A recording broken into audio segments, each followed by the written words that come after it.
What would it feel like to stand in the loneliest corner of the universe?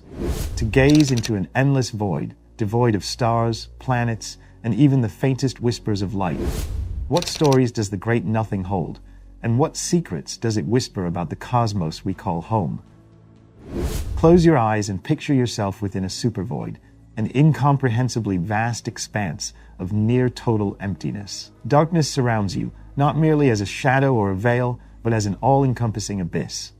If you could peer across this cosmic desert, even armed with the sharpest amateur telescope, you would see nothing.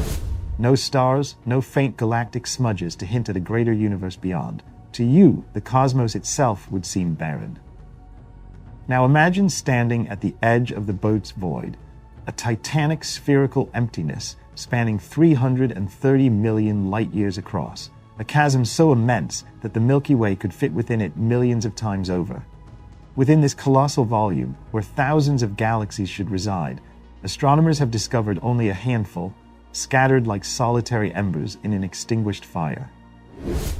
As astronomer Greg Aldering noted, had the Milky Way been in its center, humanity might not have known other galaxies existed until the mid-20th century. This great nothing defies our understanding of the universe's architecture. Theories about cosmic structure growth tell us that voids, the gaps between galaxy clusters, should span no more than tens of millions of light-years. Yet the boat's void, with its staggering scale, shatters these expectations, challenging our grasp of how the cosmos has evolved. It offers a window into the universe's early days, revealing clues in its sparse, tube-shaped galaxies, perhaps remnants of a primordial wall crumbling between neighboring voids. Even in the bleakest recesses of space, light persists, carrying with it the stories of creation and destruction. But to find true darkness, complete and utter nothingness, we must travel even further back in time, to an era forebodingly named the Cosmic Dark Ages. This was a time before stars ignited, before galaxies formed, and before any light illuminated the universe's tapestry. For 200 million years after the Big Bang, the universe lay shrouded in total darkness, a long and mysterious slumber. Why did it take so long for light to emerge?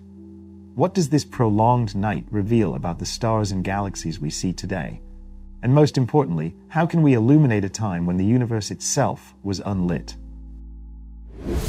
Throughout history, humanity has confronted humbling truths. Copernicus revealed that Earth was not the center of the solar system, or discovered that the Sun was not the center of our galaxy.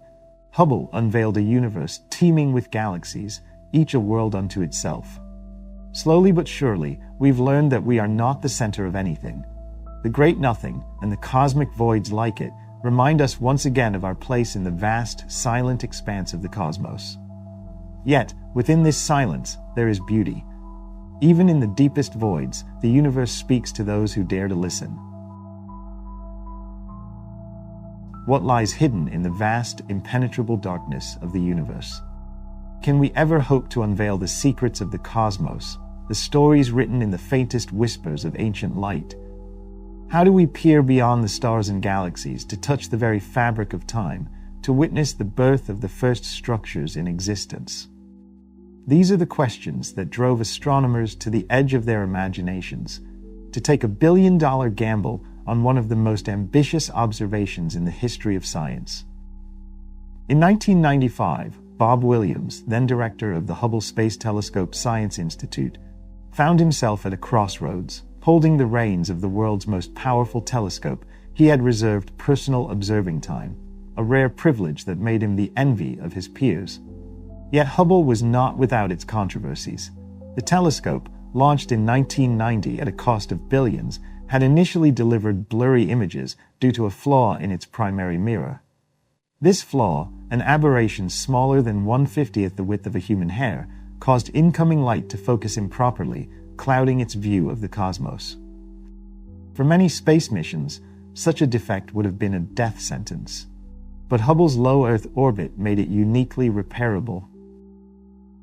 In 1993, astronauts aboard the Space Shuttle Endeavour executed a daring repair mission, installing corrective optics that restored Hubble's vision. Now, with the telescope's capabilities fully realized, the pressure was on to produce results that justified the expense and effort. Williams, against the advice of many colleagues, made a bold decision. He pointed Hubble at what seemed to be an empty patch of sky, a region devoid of stars, galaxies, or any visible structure. This patch, just 1/30th the diameter of the Moon, became the focus of 10 continuous days of observation. To the naked eye and previous telescopes, this patch of sky appeared barren, an unremarkable void. But Hubble's unprecedented sensitivity and resolution slowly gathered photons from the faintest and most distant objects in the universe.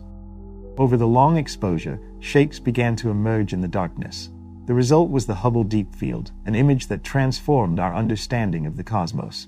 Thousands of galaxies appeared, each a swirling island of stars, gas, and dust, scattered across a seemingly empty void. These galaxies varied in size, shape, and color, painting a vivid portrait of the universe's history. The significance of the Hubble Deep Field extends far beyond its aesthetic beauty. This image is a two-dimensional projection of a three-dimensional universe. Galaxies that appear to be neighbors in the image are, in reality, separated by vast distances. Moreover, it is a projection of time. The light from these galaxies has traveled for billions of years to reach us, meaning we see them as they were in the distant past. The farther a galaxy, the older the light we observe. This phenomenon allows us to construct a timeline of cosmic evolution, peeling back layers of time to glimpse the universe as it was only hundreds of millions of years after the Big Bang. To understand this concept, consider the observable universe as a series of concentric shells around us. The nearest shell includes objects like the Sun, whose light takes about 8 minutes to reach Earth. A slightly more distant shell includes our neighboring galaxy, Andromeda, whose light takes 2.5 million years to arrive. This light was emitted when early human ancestors, such as Homo habilis, roamed the Earth. As we move farther out, the light we observe grows progressively older.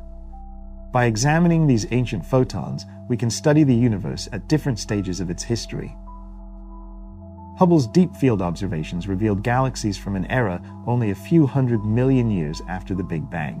These galaxies are so distant and faint that they appear as red smudges, their light stretched to longer wavelengths by the expansion of the universe. This phenomenon, known as redshift, is akin to the Doppler effect we observe with sound. Just as the pitch of a siren changes as it moves toward or away from us, the wavelength of light changes depending on the motion of its source. A galaxy moving away from us appears redder because its light waves are stretched. By measuring the redshift of galaxies, astronomers can calculate their distances and speeds, effectively mapping the universe in both space and time.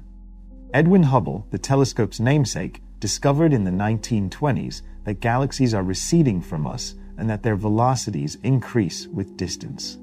This relationship, known as Hubble's law, is a cornerstone of the Big Bang theory.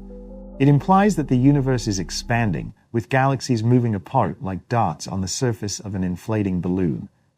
The most distant galaxies observed by Hubble are also the oldest, their light carrying the imprint of a universe in its infancy. The latest advancements in observational astronomy have pushed this frontier even further. The James Webb Space Telescope, JWST, launched in 2021, has taken deep field imaging to new heights. Its powerful infrared capabilities allow it to peer through cosmic dust and capture even fainter redshifted galaxies. One of JWST's deep field images revealed thousands of galaxies within an area of sky no larger than a grain of sand held at arm's length. These observations have brought us closer than ever to the epoch of the first stars, a time when the universe transitioned from darkness to light. The earliest era of the universe, known as the Cosmic Dark Ages, predates the formation of stars and galaxies. For approximately 200 million years after the Big Bang, the universe was a dark, featureless expanse of hydrogen and helium. Although these elements contained the seeds for star formation, no light emerged during this time. The Cosmic Dark Ages represent a frontier that even the most advanced telescopes cannot penetrate, as there was no visible light to detect. This raises profound questions. Why did the universe remain dark for so long? What processes eventually sparked the formation of the first stars? And can we ever hope to study this enigmatic epoch? In the earliest moments of the cosmos, light was the supreme ruler of the universe. The energy density of radiation far exceeded that of matter, creating a dynamic environment where photons frequently collided with particles, preventing the formation of stable atoms. The universe at this stage was a superheated plasma, a cauldron of particles and radiation so intertwined that photons were scattered and absorbed almost as quickly as they were emitted. The cosmos was vibrant, chaotic, and entirely opaque to the naked eye. But the balance of power between radiation and matter was not to last. As the universe expanded, its volume increased, and both radiation and matter thinned out. However, the energy density of radiation fell more rapidly due to an additional factor: cosmological redshift. The universe's expansion stretched the wavelengths of photons, reducing their energy and equivalent temperature. This meant that while matter continued to dominate gravitationally, the power of radiation waned. Approximately 380,000 years after the Big Bang, the universe reached a pivotal threshold. The energy density of matter surpassed that of radiation. Light's dominion over the cosmos ended, giving way to a new era. At this point, the temperature of the universe had cooled sufficiently for a remarkable transformation to occur. Atomic nuclei, which had been unable to hold onto electrons due to the incessant bombardment of high-energy photons, could now form stable atoms. This process, known as recombination, marked the beginning of a transparent universe. Freed from the constant interactions with electrons and nuclei, photons could now travel vast distances uninterrupted. For the first time, light was free. But what would this newfound freedom look like to an observer in this early universe? The answer lies in the nature of the radiation emitted during recombination. The photons at this time formed a black-body spectrum, radiating across a range of wavelengths determined by the temperature of the universe. To an observer, the cosmos would have appeared suffused with a warm orange glow. Over the ensuing millions of years, as the universe continued to expand and cool, this glow would redden, fading from the visible spectrum entirely as the radiation shifted into the infrared, microwave, and radio wavelengths. Eventually, the universe's once vivid light faded into the background, becoming the cosmic microwave background, CMB, that we detect today. Darkness fell across the cosmos. Yet even in this profound darkness, the universe was far from silent. Another kind of matter, forged during the Big Bang, played a critical role in shaping the cosmos: dark matter. Unlike the familiar matter that makes up stars, planets, and galaxies, dark matter does not interact with electromagnetic radiation. It neither absorbs nor emits light, making it invisible to conventional observation. Its presence is revealed only through its gravitational influence. The enigmatic nature of dark matter began to emerge in the 1960s when astronomers Kent Ford and Vera Rubin made a groundbreaking discovery. By measuring the orbital velocities of stars within spiral galaxies, they uncovered a perplexing anomaly. Stars at the edges of galaxies were moving far too quickly to be accounted for by the gravitational pull of visible matter alone.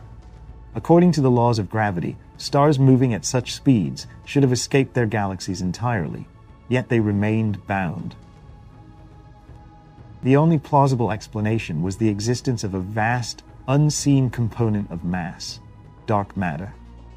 Calculations suggest that dark matter constitutes about 85% of all matter in the universe, yet it eludes direct detection. Unlike ordinary matter, which interacts both gravitationally and electromagnetically, dark matter interacts solely through gravity. This lack of electromagnetic interaction means it cannot radiate away energy, a property that profoundly shapes its behavior. As the universe expanded and cooled, regions of dark matter began to collapse under their own gravity, forming dense structures known as halos.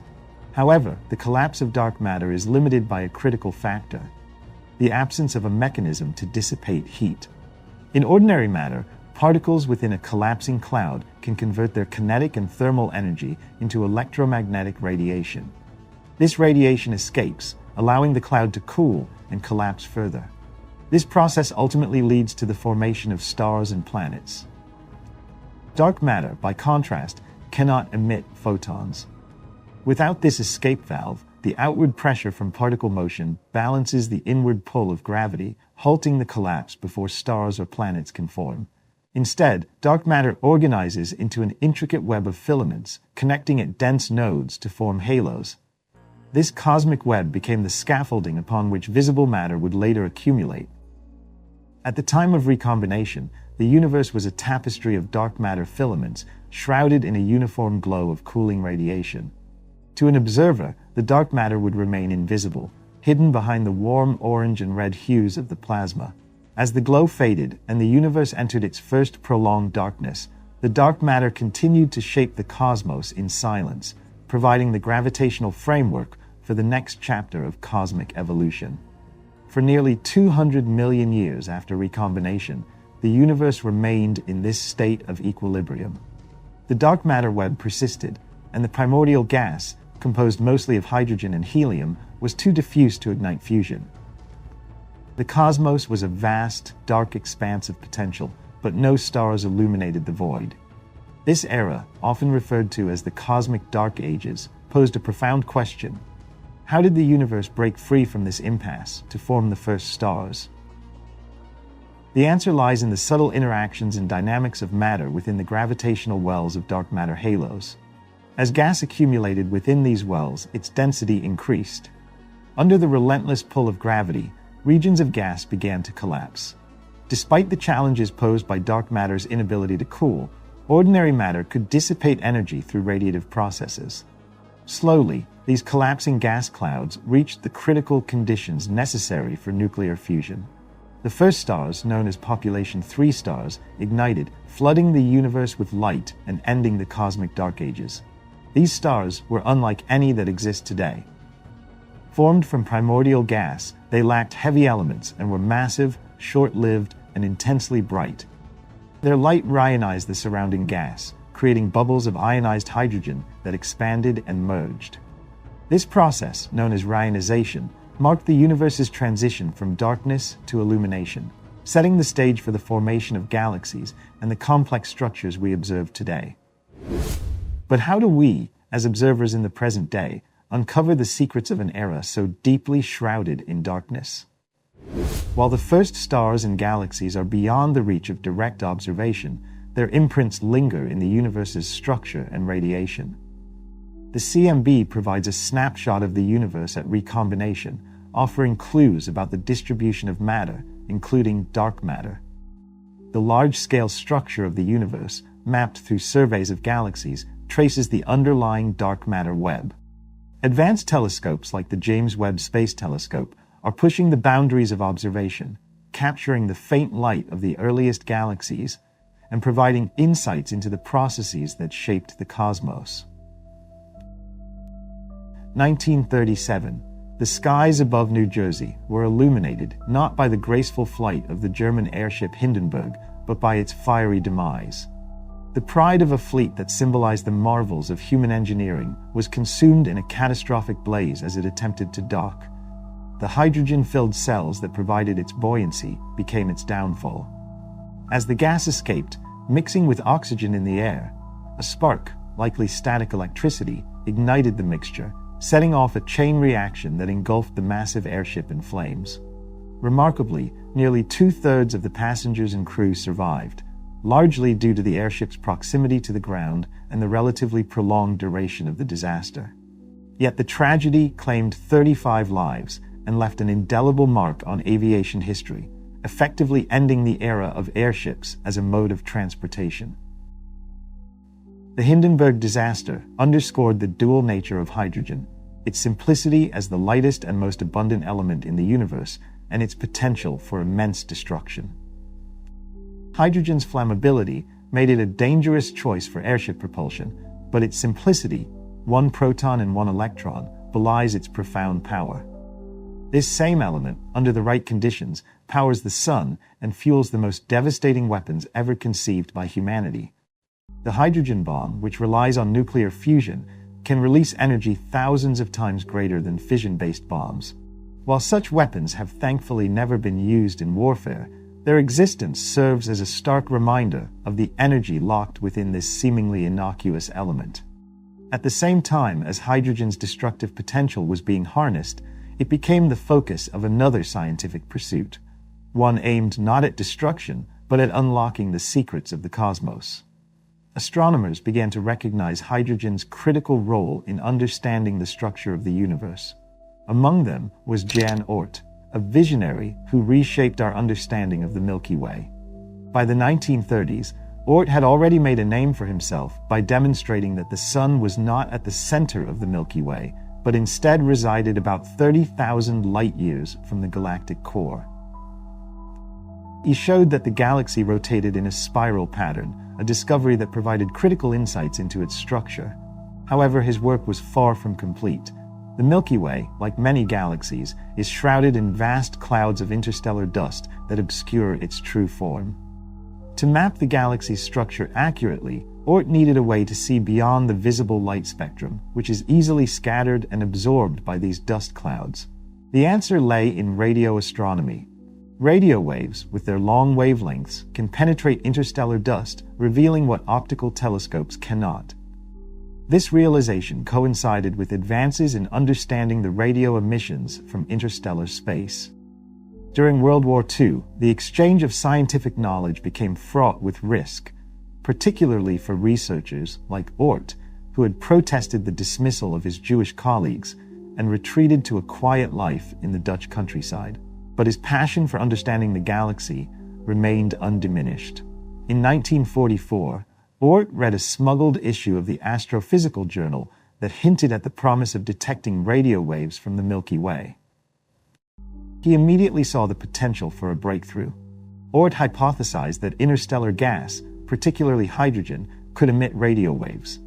This gas, which feeds the stellar nurseries where new stars are born, might illuminate the galaxy on a grand scale if its emissions could be detected.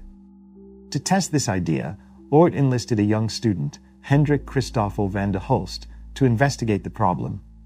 Van der Hulst's task was to identify a specific radiospectral line associated with hydrogen that could be used to map the Milky Way. Atoms emit light through various mechanisms, most commonly when electrons transition between energy levels. These transitions release photons with specific energies corresponding to particular wavelengths of light. The challenge for van der Hulst was to find a transition that was both common enough to occur across the galaxy and intense enough to be detectable. He meticulously analyzed the atomic transition probabilities of hydrogen and eventually identified a candidate, the hyperfine transition of neutral hydrogen, which occurs when the spins of the proton and electron within a hydrogen atom flip relative to each other. This transition releases a photon with a wavelength of 21 centimeters, corresponding to the radio portion of the electromagnetic spectrum. This discovery was monumental. The 21-centimeter line provided a unique and powerful tool for probing the Milky Way. Unlike optical light, which is absorbed by interstellar dust, the 21-centimeter radio waves could travel unobstructed through the galaxy. Moreover, the widespread presence of neutral hydrogen meant that this emission line could be used to map the distribution of gas throughout the Milky Way, revealing its spiral structure in unprecedented detail. Within the humble hydrogen atom lies a subtle yet profound phenomenon, the hyperfine structure of its lowest energy level. This structure is a result of the interaction between the spins of the atom's proton and its orbiting electron. If the two spins align, the atom occupies a slightly higher energy state. When the spins are opposite, the energy state is lower. Occasionally, and quite rarely, the electron spontaneously flips its spin, transitioning from the higher to the lower energy state. This event, known as a spin flip transition, releases a photon with a specific energy equal to the difference between these two states. This emitted photon has a frequency of precisely 1,420 megahertz, corresponding to a wavelength of 21 centimeters. This falls within the low-frequency domain of the electromagnetic spectrum, making it ideal for detection by radio telescopes. Hendrik van der Hulst first proposed that this 21-centimeter emission line could be the key to mapping hydrogen gas across the Milky Way. Such an endeavor promised to unveil the structure of our galaxy beyond what visible starlight could reveal, providing an extraordinary second sight into the cosmos. Yet, this ambitious idea faced significant challenges. The probability of an electron undergoing a spin-flip transition is astonishingly low. For this rare event to be detectable, the volume of hydrogen emitting these photons needed to be immense. The skeptics compared it to finding a rare trading card in a single pack, exceedingly unlikely. However, with enough hydrogen spread across the vastness of space, these elusive signals could potentially become observable. Still, in the mid-20th century, the astronomical community harbored doubts about whether the cosmos contained sufficient hydrogen to make the 21-centimeter line practically detectable. Undeterred, Jan Oort salvaged a pair of German antennas and set out to construct a device capable of detecting this spectral line. However, while Oort's expertise in astronomy was unmatched, he lacked the electrical engineering skills necessary to build a working radio telescope. Across the Atlantic, a group of physicists led by Edward Purcell and his student herald Doc Ewan had independently become interested in Van der Hulst's theoretical work. Purcell's background in subatomic matter and Ewan's expertise in radar physics gave them the technical edge to pursue the detection of the 21-centimeter line. On Easter morning in March 1951, Ewan and Purcell achieved a historic breakthrough. They successfully detected the 21-centimeter line of hydrogen emission from the Milky Way.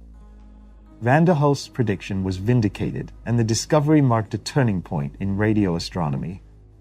Following this achievement, a collaborative exchange of knowledge began between the American and Dutch teams. The Americans shared their expertise in constructing the experimental apparatus, while the Dutch provided the broader astronomical context of the findings. Within months, the global radio astronomy community was equipped to map the hidden structures of our galaxy. By observing the 21-centimeter spectral line, astronomers could identify not only the location of hydrogen gas, but also its motion. The redshift or blue shift of the spectral line indicated whether the gas was moving away from or toward the observer, revealing the dynamics of the Milky Way. This method conclusively demonstrated that the Milky Way is a spiral galaxy, rotating with a complex, organized structure. It also allowed astronomers to trace the galaxy's farthest arms and branches, painting an ever clearer picture of our home in the cosmos. The implications of this discovery extended beyond the Milky Way. Hydrogen is the simplest and most abundant element in the universe, forming the primary component of ordinary matter.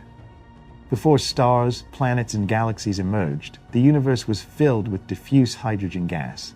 This gas became gravitationally bound to the filaments and halos formed by dark matter, tracing the unseen scaffolding of the cosmos. During the cosmic dark ages, the epoch after recombination, but before the formation of the first stars, this hydrogen gas lay hidden in the darkness, invisible to optical telescopes. The 21-centimeter line offers a way to illuminate this hidden universe. Unlike visible light, which cannot penetrate the vast distances and obscuring matter of early cosmic history, 21-centimeter radiation travels unimpeded. Modern radio telescopes can detect this signal, revealing the distribution and movement of hydrogen gas during the universe's formative epochs. Simulations show that hydrogen gas closely follows the structure of dark matter, forming a cosmic web of filaments and nodes. These structures, initially invisible to optical instruments, become strikingly apparent in the radio spectrum. This capability transforms our understanding of the early universe. By observing 21-centimeter radiation, astronomers can trace the environment where the first stars and galaxies began to form. Even during the cosmic dark ages, when no visible light existed, the universe was far from dormant. It was a time of construction, with hydrogen gas slowly accumulating in regions of high density, preparing to ignite the first stars. The 21-centimeter line provides a window into these nascent environments, allowing us to study the conditions that gave rise to the first sources of light. But does the emergence of the first stars truly mark the end of the Dark Ages? The transition from darkness to light was not instantaneous. The first stars, known as population 3 stars, were massive and short-lived, creating bursts of illumination in an otherwise dark universe. As these stars ended their lives in supernovae, they enriched the surrounding gas with heavier elements, setting the stage for the formation of later generations of stars and galaxies. Yet the universe remained patchy, with regions of light interspersed with vast expanses of darkness. Our planet's oceans and seas are a microcosm of the challenges the universe faced during its formative dark ages.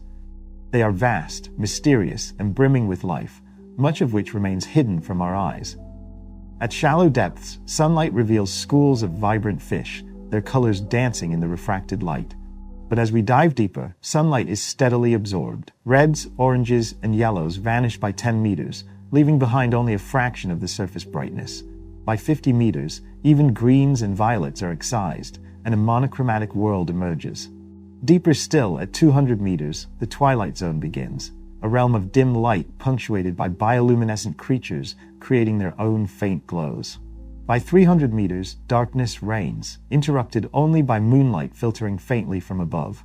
At 850 meters, this light fades entirely, and we enter the midnight zone, where life continues in utter blackness, adapting to an environment beyond human sight.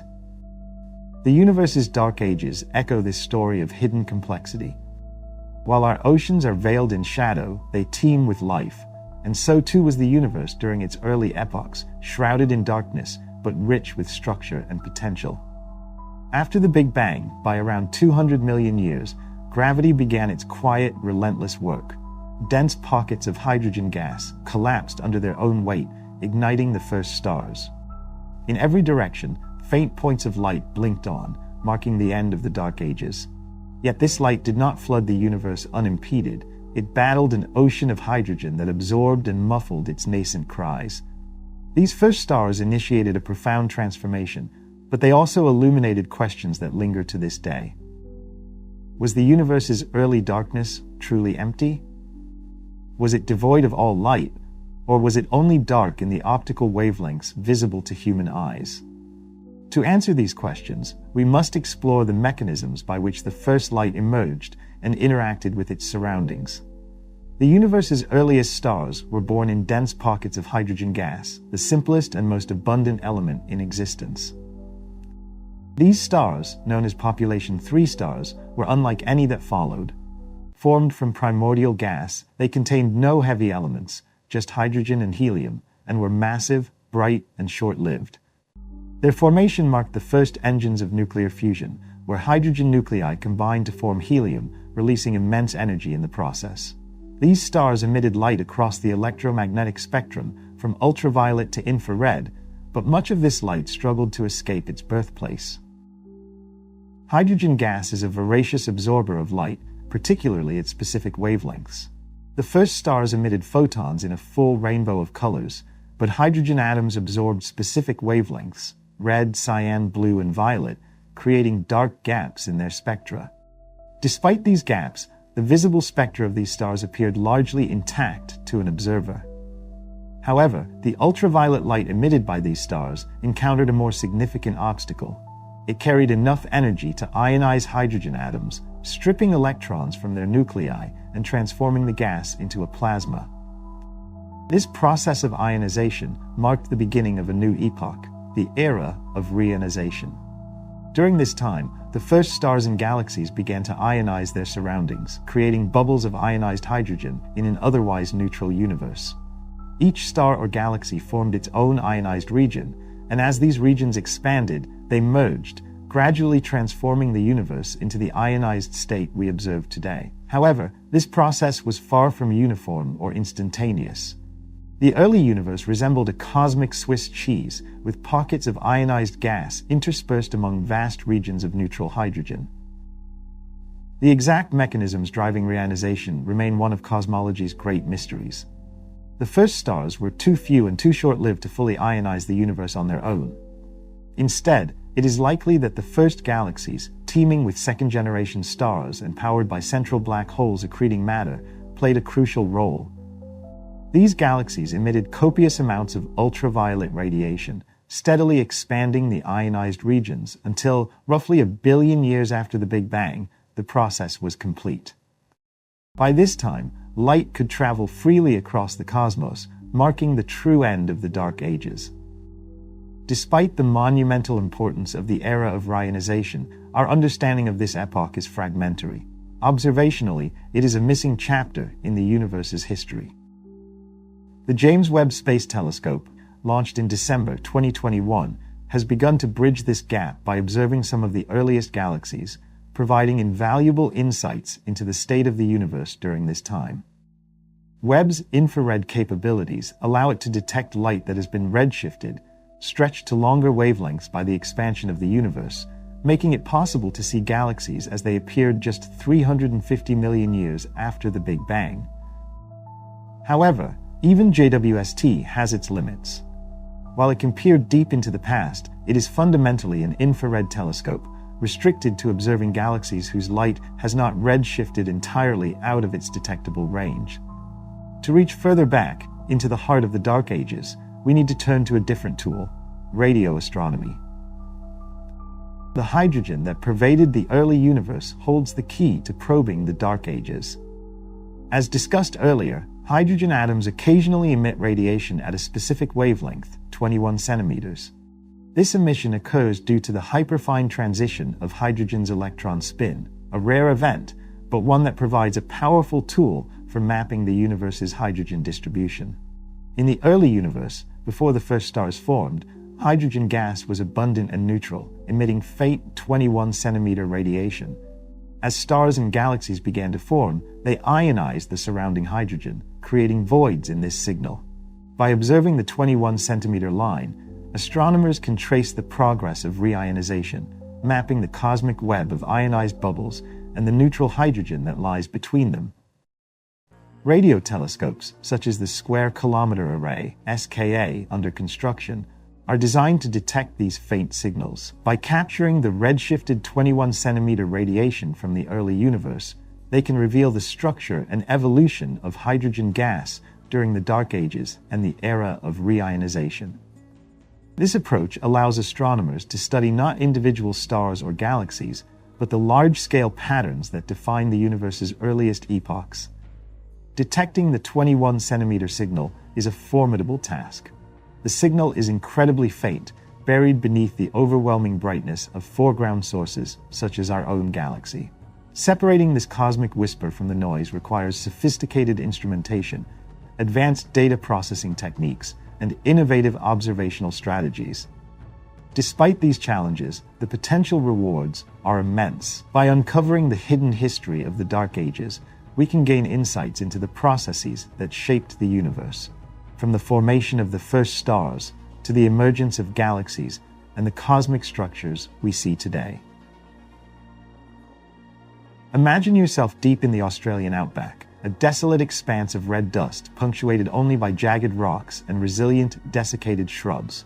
The oppressive heat of the day radiates through the arid air, offering no promise of rain, no respite from the sun's relentless glare. At first glance, the land appears lifeless, but subtle signs of life emerge as you walk.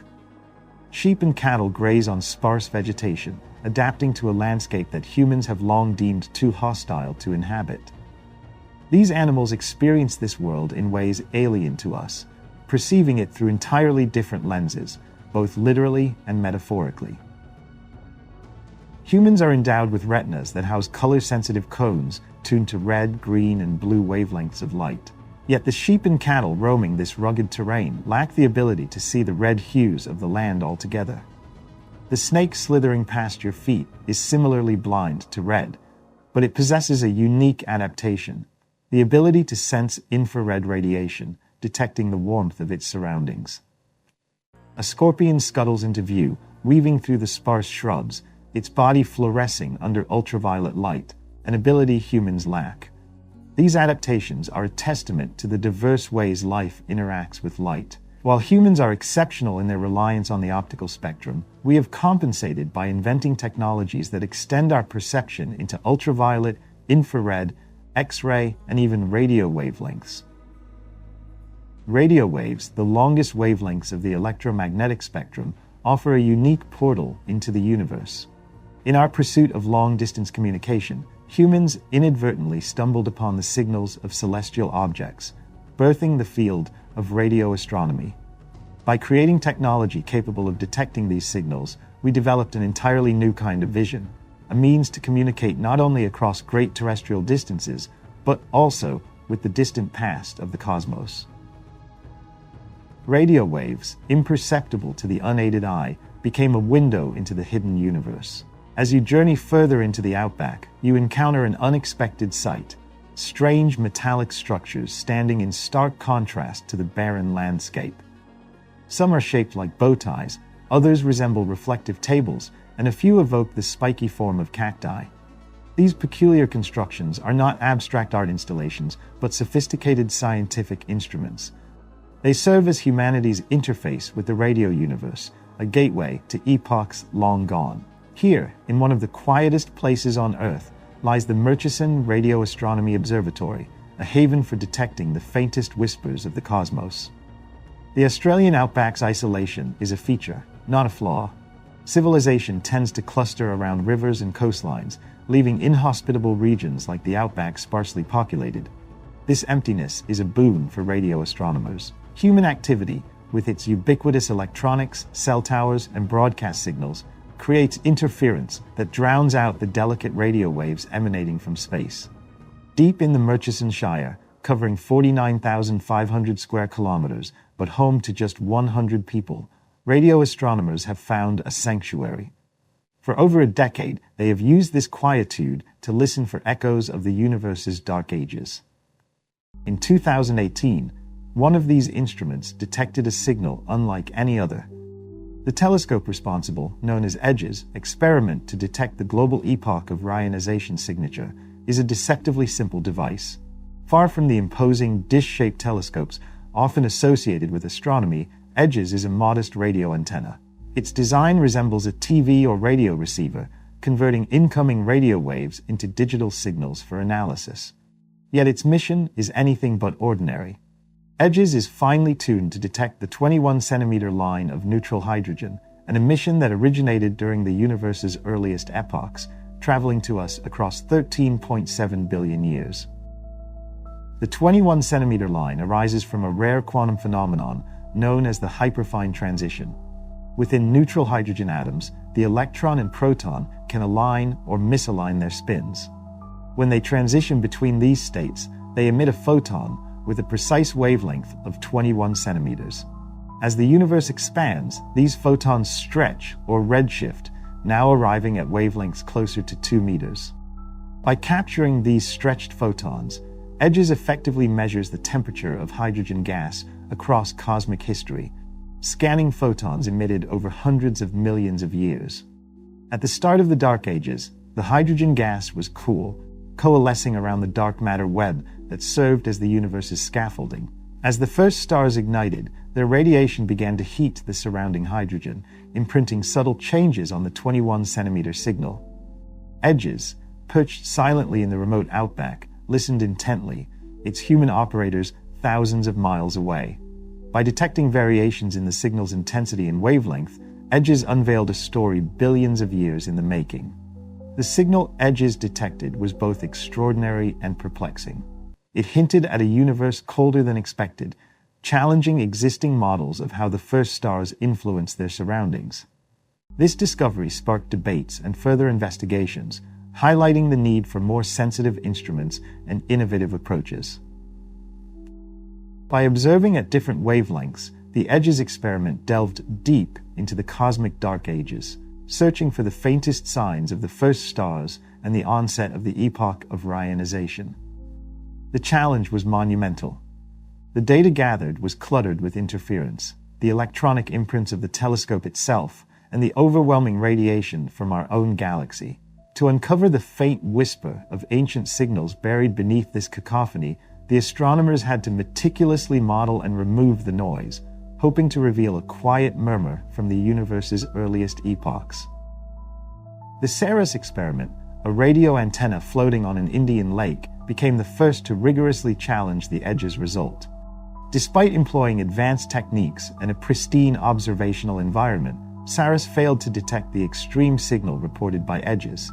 Other teams followed suit, finding no evidence to support the unexpected cooling.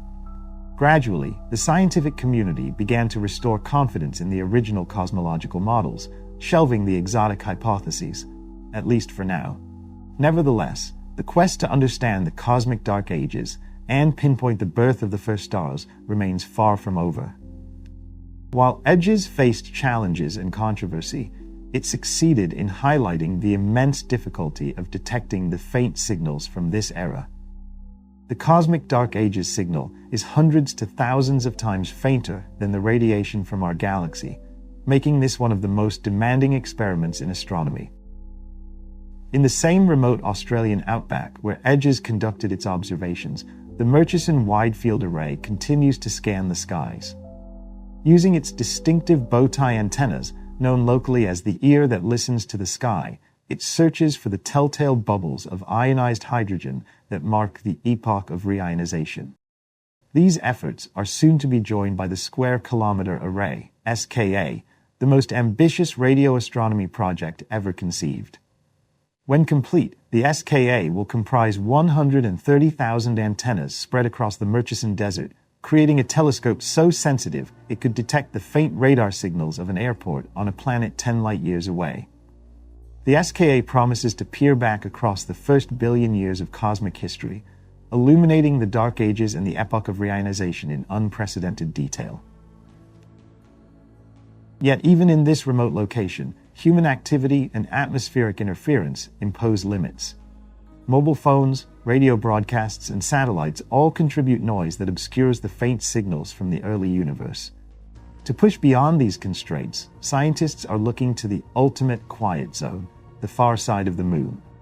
Shielded by the moon's bulk, a radio telescope placed in this environment would be free from terrestrial interference, providing an unparalleled vantage point for studying the cosmic dark ages. Preparatory tests are already underway to pave the way for this next-generation observatory. The cosmic dark ages lasted for nearly 200 million years, but they were only dark to our eyes. To the metal antennas of radio telescopes, the universe was bright with 21-centimeter photons, tracing the distribution of hydrogen gas as it coalesced around the dark matter web. This hidden activity laid the groundwork for the universe as we know it. The emergence of the first stars marked a turning point, their light piercing the darkness and transforming the cosmos. Stars gathered into galaxies, which in turn created the luminous structures that define the universe today.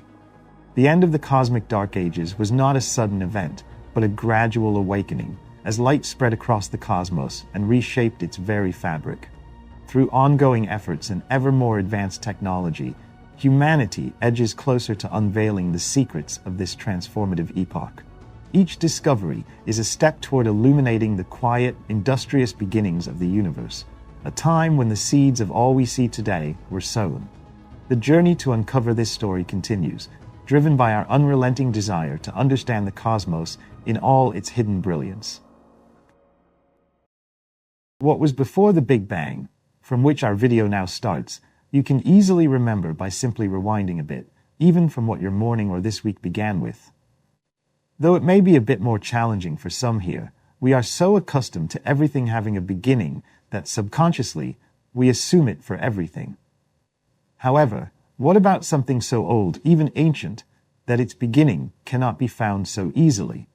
We've all heard about the Big Bang, but what preceded that event remains a mystery and nothing more than hypotheses. Despite the fact that the Big Bang theory is one of the most popular ones today, understanding it is not so simple. Moreover, it is crucial to remember that it is primarily a hypothesis, and we must consider the inaccuracies that scientists still need to eliminate with new astronomical observations and research. However, physicists have enough independent cross-data that makes the Big Bang theory the main starting point of modern cosmology. Everything around us is a direct consequence of an event that happened 14 billion years ago. According to the theory, space, time, matter, and energy were all confined in a fiery ball called the Big Bang. It expanded, and from its cooling debris, galaxies formed, including our Milky Way, one among approximately 2 trillion. The idea that the universe emerged from nothing was so insane that scientists were skeptical for a long time. However, existing evidence was convincing enough.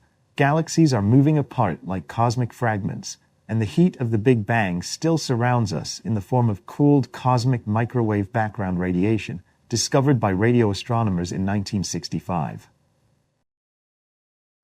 Today, scientists assume that all processes after the Big Bang were driven by the gradual cooling and thinning of the universe. As we know, temperature is a measure of particle motion, and as the temperature dropped, particles slowed down.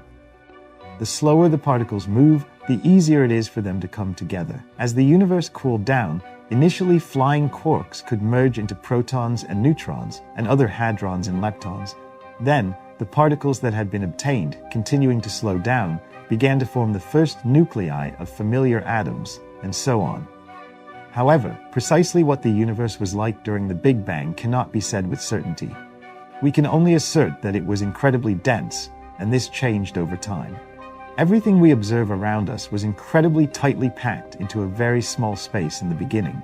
But how can it be both infinite and at the same time so small?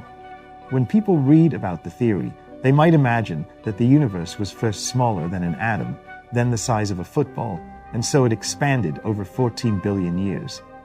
However, this analogy assumes that space initially had boundaries and an edge, but nothing suggests that the universe was not infinite even at the time of the Big Bang. Before that, it was smaller, and the object that occupied a square meter of space has now expanded to billions of light years. But even at the very beginning, the universe had no boundaries.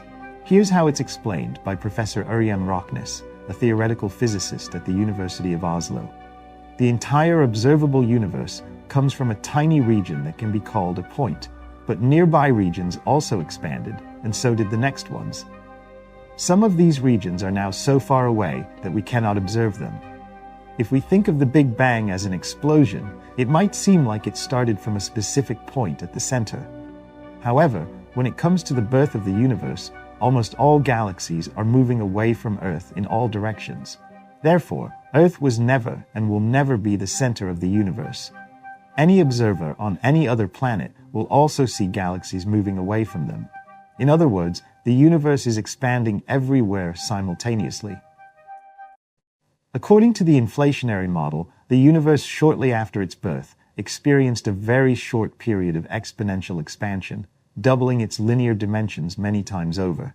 Scientists believe that this process began around the time of the strong nuclear force separation. This expansion, popularly known as cosmic inflation, was extremely brief, lasting only about 30 seconds. However, it increased the size of the universe by at least 10 to the 30, a billion times, possibly even more. But what if we want to look even further back in time, before the Big Bang? The main answer comes down to the fact that before the Big Bang, there was nothing at all. It means that the universe originated from nothingness, which is impossible even to imagine. When and why such a thing could have happened remains beyond comprehension. However, scientists insist on their position. Among them is the renowned theoretical physicist Stephen Hawking from England, who says that they didn't just imagine that the universe came from nothing. They arrived at this conclusion through rigorous mathematical calculations in which no one has found any errors. At some point in this mysterious nothingness, there might not have been familiar forms of matter, but it was not entirely empty, and certain processes might have been occurring that could give rise to small explosions. Ultimately, the Big Bang happened. To find evidence of this hypothesis, researchers try to create something similar to nothingness. They build special chambers from which they remove particles of matter and lower the temperature, almost reaching the coldness of space. Surprisingly, the resulting nothingness turns out to be something that can be studied in various ways. Here, we can think of vacuum energy and zero-point energy, but that delves into quantum mechanics, which would require much more time to explain. Still, many people disagree with the idea that the universe originated from nothing. Opponents of this hypothesis answer the question of what was before the Big Bang in various ways. Even though we know that the universe existed before the Big Bang, there is still very little that we can say about the nature of this ancestor of our universe. However, it can be assumed that something in its history led to a Big Bang, giving rise to our universe. Of course, there are other opinions. Perhaps before the Big Bang, there existed a universe similar to ours, or maybe entirely different. It is also possible to speculate that before our universe, there were at least two other universes whose collision led to the Big Bang. One can even imagine that the universe exists eternally, and in its history, Big Bangs alternate with big collapses. Such explosions could occur if the expansion of the universe changed to contraction. Finally, it can be assumed, and many agree, that at the initial moment of our universe's history, an incredible event occurred. The newborn universe rapidly expanded and inflated to enormous proportions, giving rise to bubbles in which different universes grew one after another. This way, a large universe emerged, also known as the mega-universe or multiverse. If this is true, just as our galaxy is one of billions of galaxies known to us today, our universe is one of many completely unknown other universes. But the most interesting, in our opinion, is the conformal cyclic cosmological model, abbreviated as CCC. According to this theory, the life of the universe consists of epochs, and each epoch's exponential expansion ends with a Big Bang, becoming a precursor for the next epoch. What would happen if one squeezes the distant future in the mathematical model of the universe, representing infinity as a finite boundary? What if the singularity of the Big Bang is stretched to the same smooth, finite initial boundary? According to the model, the universe goes through infinite cycles, where in each preceding cycle, the time in the future tends towards infinity, which becomes the singularity of the next cycle. It is assumed that the masses of all particles in the universe constantly and steadily decrease to zero over time, thereby increasing the energy. Additionally, an interesting assumption is that supermassive black holes, which are now detected at the centers of many galaxies, are relics inherited from past universes into our own. Professor Penrose's theory is fascinating, and we highly recommend exploring it. The cyclic theory exists in several versions, just like the inflation theory, and according to Professor Paul Stanford, the differences between them are purely technical and only interesting to specialists. The general concept remains unchanged. First of all, in our theory, there is no moment of the world's beginning, no singularity. There are periodic phases of intense birth of matter and radiation, each of which, if desired, can be called a Big Bang. However, each of these phases signifies not the emergence of a new universe, but merely a transition from one cycle to another. Space and time exist before and after each of these cataclysms, so it is entirely reasonable to ask about the state of affairs 10 billion years before the last Big Bang, from which the history of the universe is counted. The second key difference is the nature and role of dark energy. The inflationary cosmology did not predict the transition from decelerating expansion of the universe to accelerating expansion. However, when astrophysicists observed distant supernova flashes, standard cosmology didn't know what to make of the paradoxical results. The hypothesis of dark energy was proposed to reconcile these observations with the theory.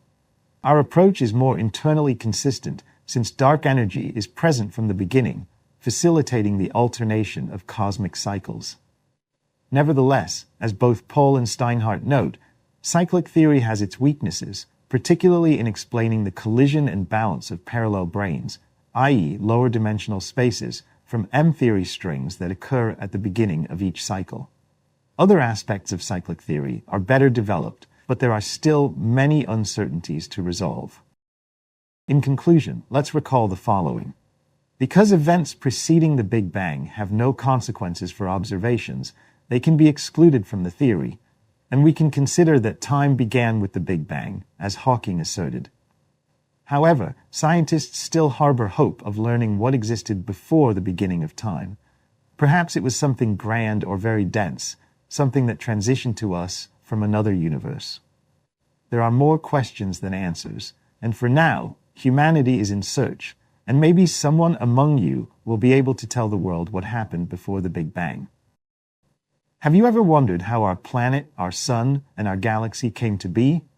Until recently, the universe was considered eternal, and its existence didn't trouble scientists. Albert Einstein even assumed the universe's eternity in his hypotheses and adjusted the equations of the theory of relativity accordingly. However, with the acceptance of the concept of the Big Bang, everything changed. Experts show that we live in the expanding and cooling remnants of a cosmic lump of matter. But what caused this initial explosion, and what preceded it? Did anything precede it at all? These questions are undoubtedly within the scope of science, but every attempt to answer them faces seemingly insurmountable obstacles, the infamous singularity, an infinitely small and dense point in which the entire universe, all the physics of the world, constants, matter, space, and time were compressed. Then, or during this event, the Big Bang happened, and everything listed above came into being. Nowadays, physicists have discovered the cosmic microwave background and started contemplating the very beginning. It's all a bit tangled, isn't it? The question remains, what was the problem with the existence of the cosmic singularity? It is one of the most serious problems in physical cosmology. The issue is that any information we have about what happened after the singularity can't provide us with any insight into what happened before it. Even now, so-called new physics leads us to the realization that our knowledge of the universe is still in its very early stages. Thus, at this moment, we can only talk about what we are capable of seeing with our eyes or through mathematical models on paper. One of the most frequently asked questions is, where exactly did the Big Bang occur? If there was an explosion, there must have been an epicenter. However, the reality is that our universe has no center. It is more accurate to imagine that the Big Bang occurred simultaneously everywhere in all points of the universe. Today, scientists assume that all processes after the Big Bang were influenced by the gradual cooling and decreasing density of the universe. As we know, temperature is a measure of particle movement, and as the temperature dropped, particles slowed down. Slower moving particles made it easier for them to interact with one another. During the universe's cooling, individual flying quarks merged to form protons, neutrons, and other hadrons and leptons. Then, these particles, continuing to slow down, began to form the first nuclei of familiar atoms. This period of the formation of the first atoms in the universe is called primordial nucleosynthesis, which lasted about 20 minutes after the Big Bang. During this period, the entire universe was heated to the state that we observe today inside stars. In this period, hydrogen and helium nuclei primarily formed in a ratio of 3:1, and these proportions of hydrogen and helium remain the two most abundant elements in the universe to this day. After the first nucleosynthesis, new atomic nuclei were hardly formed anymore, and the universe still remained hot, with matter existing in a plasma state. Electrons flew independently from nuclei, making the universe opaque to light. Photons constantly collided with electrons and couldn't travel straight, as if they were trapped in a mirrored labyrinth. This is why, by the way, you cannot see them through a daylight lamp or through our sun, which are also made of plasma and are therefore non-transparent. The universe continued to cool, and after about 300,000 years after the Big Bang, the temperature dropped sufficiently for electrons to join atomic nuclei. As a result, the universe became transparent. This moment is called recombination. The photons that filled everything around were no longer obstructed by electrons and could travel straight, instantly in all directions. Actually, these photons released at the moment of recombination are what we see today as the relic radiation of the cosmic microwave background. Next, the formation of the first stars occurred. It is assumed that these were very massive stars with a short lifespan that did not survive to our times. The first quasars, galaxies, and galaxy clusters and superclusters were formed. Subsequently, the formation of the interstellar cloud, which gave rise to our solar system, gradually occurred.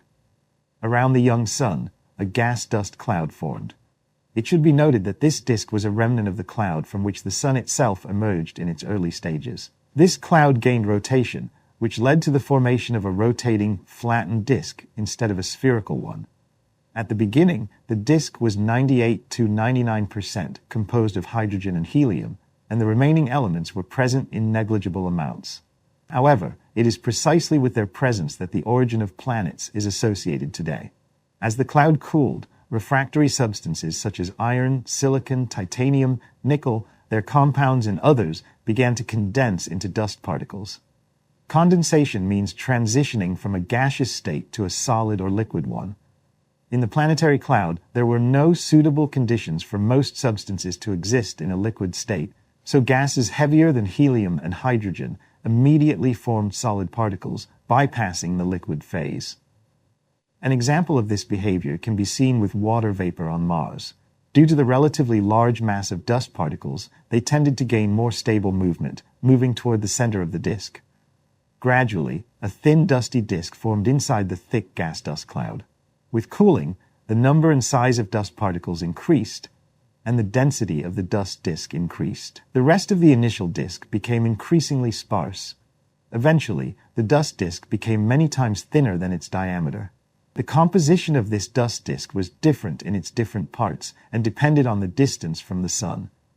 The inner regions, heated by the central star, cooled down, and more substances could form solid particles.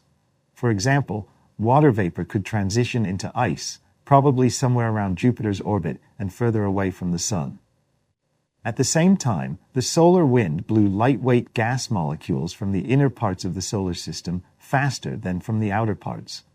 As a result, gas almost left the regions close to the sun. The gradual cooling of the cloud facilitated the formation of countless compounds, mostly entering growing dust particles. According to the laws of physics, gases were more willing to condense on existing dust grains and less eager to form new ones. By the time the formation of the thin dust disk was completed, its density was tens of times higher than the surrounding gas density. The sizes of solid particles reached several centimeters, and the disk became gravitationally unstable. Random compressions in the disk did not dissipate, but on the contrary, kept recurring. This process culminated in the formation of millions of bodies several kilometers in size, which became the embryos of planets. They were named planetesimals. The composition of these planetesimals varied according to temperature conditions and the initial disk density, which, as we mentioned, depended on the distance from the sun. During the next several 100 million years, the largest planetesimals grew, accompanied by the destruction of smaller ones. The small planetesimals were also ejected from the solar system due to the gravitational influence of the massive planets. The fastest growth was observed for Jupiter, as it was situated in an area where icy water particles had already formed. These icy particles contributed to Jupiter's rapid initial growth. Another important factor that gave Jupiter an advantage over other giant planets was its closer proximity to the Sun, where the dust disk's density was higher. The embryos of Saturn, Uranus, and Neptune lagged in growth compared to Jupiter due to the lower density of the disk in their formation regions. Jupiter managed to accrete a vast amount of gas while it was not yet swept away by the solar wind. Today, we see that Jupiter is the most massive planet among all the others combined in the terrestrial group. Though they formed in the densest regions close to the Sun, they couldn't become the most massive planets in the solar system due to high temperatures and dense solar wind streams. Solid particles formed with less enthusiasm, and heavy substances like iron and silicon were in the minority in the initial cloud. As a result, the solar system got small planets near the Sun, mainly consisting of silicon, iron, and their compounds. Among these planets, only Venus and Earth have sufficient mass to retain an atmosphere, which consists primarily of heavy gas molecules that move less rapidly. Therefore, the Moon and Mercury have almost no gaseous envelope, and Mars has already lost almost all of its atmosphere. During the formation of planets, smaller particles collided with each other. If such a collision occurred near a future planet, the colliding bodies could lose so much velocity that their orbit around the Sun became impossible. They were influenced by the massive planet's gravitational pull and became involved in its rotation. This way, rotating swarms of particles formed around large planets, a fate resembling that of the dusty disk. Soon, satellites began to rotate around planets, following the galaxy's perception of time. Another hypothesis states that planets were never molten spheres. According to this view, they originated from the gas and dust nebula surrounding the Sun, gradually condensing into a gas-dust disk, which eventually fragmented into separate parts. Some of these condensations grew to the size of planets. For example, our Earth formed from its embryo in approximately 100 million years.